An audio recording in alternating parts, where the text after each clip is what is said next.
guys, welcome back, and today we have got a juicy one for you. This is the much requested video on how to write a plot twist. Or who doesn't love a juicy plot twist? Makes all things worth reading, doesn't it? You know, but you got to get them right. You got to get it down good, and that is what I'm going to help you with today. First, we're going to establish what a plot twist actually is. By definition, it's an unexpected occurrence or turn of events in a story that completely changes the outcome of the story from the direction that you thought it was going to go. But some people make mistakes with their plot twists, and that is what we're going to work on today. My first tip for a great plot twist is to put yourself in the reader's position. Okay, we're used to plot twists in almost everything that we watch or that we read, so we have high expectations. By putting yourself in the reader's shoes, you can see how they would react to your plot twist if you were reading it for the first time. Imagine how you'd react to reading it. Which direction would you automatically expect the story to go? If you were reading it, what plot twists would you expect? What would you be ready for? So write all these bits down and then discard every single one of them. If you think that there is even the slightest chance that your reader will spot it, then they likely will. So bye-bye for that one. To combat this, try to think of the complete opposite of every plot twist that you came up with. Steer left instead of going right and see what happens. Because don't forget, you can always edit it later. When you eventually think of something that takes even you by surprise, then you know you're on the right track. You are on to a winner. Subtle misdirection is one of the writer's greatest tools. Taking a reader's attention away from the potential plot twist is key. Your aim should be to make them think that they know what's going to happen, and then give them something totally unexpected. It's very tempting to just throw up a plot twist out of nowhere, but unless it's done very well and with total believability, your readers will see it as a cop-out. Sorry, not sorry. If you've been leading them in a certain direction for like 2/3 of your plot, and then you suddenly add a new character that they have never seen before, the rest of the plot really better make sense in regard to this character. Because if not, your readers will be seriously ticked off. There's a number of ways to engineer a plot twist, and some of these include using red herrings, which are false clues or pieces of information that are used to steer your reader in a different direction from the way that your plot is actually going. Dead ends is another way of doing it, putting an end to a part of the story that your readers were convinced was going to end a certain way. So if they were convinced that it was going to end with this character killing another character, then make the other character kill the one that you thought was going to be doing the killing. Misguided attention. Now this is a little bit hard to do, and it's one of the things that you really need to work on, to work hard at and to practice to get right. But when it's done right, it can be so effective. This is the art of burying real hints and information in scenes that are subtle enough that they blend in with the background when your readers aren't really paying close attention. For example, in a fight scene, if you add in a small detail in the middle of a fast-paced action, the reader's probably not going to have time to think too hard about it or even really notice it. Notice that I use the word subtle a couple of times. That is important. Readers do not like to be steered in a certain direction. Okay? They're rather like a reluctant toddler that is refusing to hold your hand to cross the road. They do not want to be babied. By shoving plot points in their faces and adding like a massive neon sign for good measure, you're effectively insulting their intelligence, and they will give up on your story. Simple as that. The key is to guide your readers into believing it easily and naturally. like they are making up their own mind about things, that they are the only one that has seen this coming, and that they are the smartest people ever. That is the moment when you plant your plot twists and you shake their foundations. Foreshadowing is a useful tool, but it must be used sparingly. Readers want a solid story, not a plot that's nothing but vague hints and your characters walking around going, "Oh dear, I do hope that this house isn't haunted," before a ghost comes along and like drops a wardrobe on their head. Boring. We already know what's going to happen just from that sentence alone. Once again, subtle is the name of the game. You want your hints to be so subtle that your readers may not even notice them the first time around, but when everything is revealed and they look back, it makes perfect sense. You need to strike a balance between giving enough details to make the plot twist believable and plausible, but keeping it hidden enough that that twist is still a surprise when you read it. Another thing to remember is that all of your hint threads must be picked up and tied in a nice, neat little bow by the end of your story, or your readers will riot.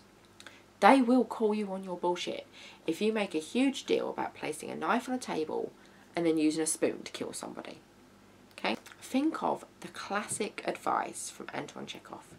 If in the first act you've hung a pistol on the wall, then in the following one it should be fired. Otherwise, don't put it there. Everything should be deliberate but subtle. Imagine going through a whole scene where two characters are fighting to the death in the living room of like a country house. You describe the room perfectly in another scene, giving descriptions of many items in the room so it makes sense for your characters to use a lamp or a fireplace poker to bash the other over the head. But it makes no sense whatsoever if one of them suddenly pulls out a semi-automatic and the other gets shot. Your reader will be asking, where did that gun come from? If you're struggling to include subtle hints, then maybe think about leaving them out of your first draft. That sounds silly, but go with this one. Just write the story. Get it out there. Get it down, get it written, and then you can always go back and weave your little clues in throughout the narrative. That way, you'll get a clearer picture of where your story is going and how you want it to end up. Sometimes, trying too hard to create clever plot twists can leave you feeling frustrated and stuck. It messes with your flow and it can make your writing feel forced and stilted. When this happens, it's worth taking a step back and stop trying to engineer so many twists and turns. Instead, rely on your characters a little bit more. Allow them to run free and let them guide the story instead. Just write without thinking about it, without trying too hard to be clever, and without trying to shove so many clues and hints into there that the ending plot twist becomes obvious. You can always edit it and fix mistakes that you make afterwards. It's not a big deal. But think about if it was a movie. Almost all of the story is told by the characters, with their actions, their dialogue, and their motivations. Use the characters more and stop relying on your narrative. That can make all the difference when it comes to a story.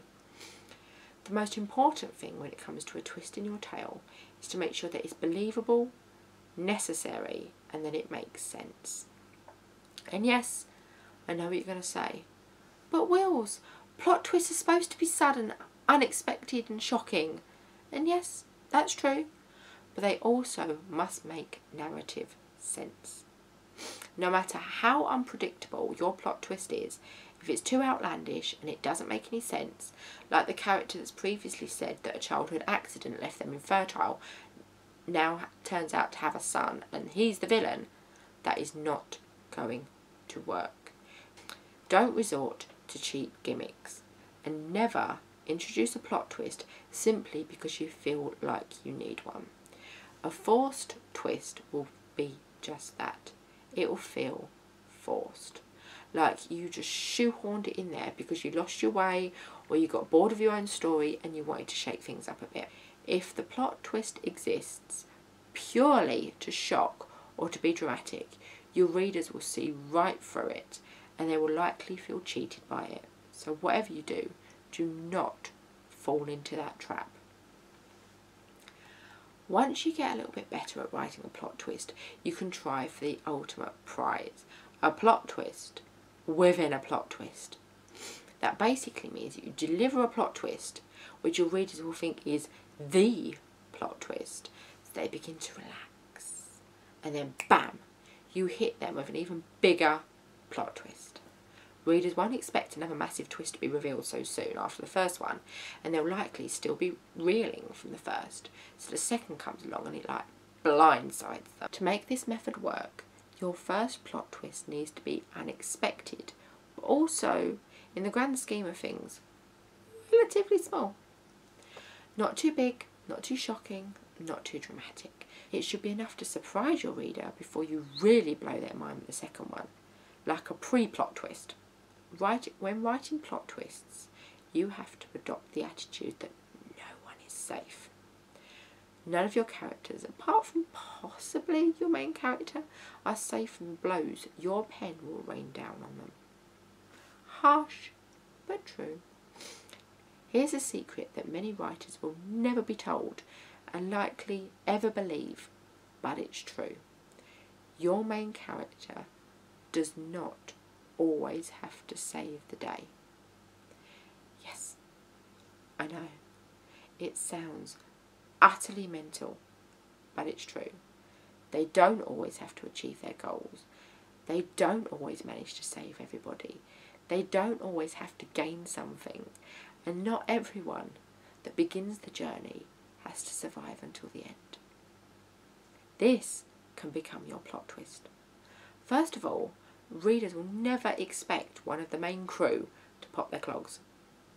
They will never expect the house to actually be sold before the will can be found. They will never expect the bad guy to win. But that's the thing. Sometimes you have to take your reader out of the comfort zone and give them something that they will never expect. Another mistake some writers make when writing a piece that involves a plot twist is to lose the momentum of the story as soon as the plot twist is revealed. There is literally no point in putting all your time, effort and skills into building up the suspense, revealing something massive, then not so much dropping the narrative ball as just chucking it over the garden fence and giving up on it completely. One of the main reasons for a plot twist is to entice the reader to keep reading. Your plot twist should ramp up the tension. It should make the stakes bigger. It should bring on more action, not act like a high point followed by a dull lull in your story. Your readers should be desperate to find out what happens next. How will it affect the characters? How are they going to fix this? What does this mean? Who is he? That is what a good writer does. It keeps them engaged until the very end and hopefully wishing that the book wasn't even over yet. And finally, my last piece of advice when it comes to plot twists. Always try them out with a beta reader first. Get their input in it. See if they guessed it before you did your big reveal, because all of that is so important. That's all for today. Please keep popping back because I upload a new video each week. Until next time, blessed be and happy writing.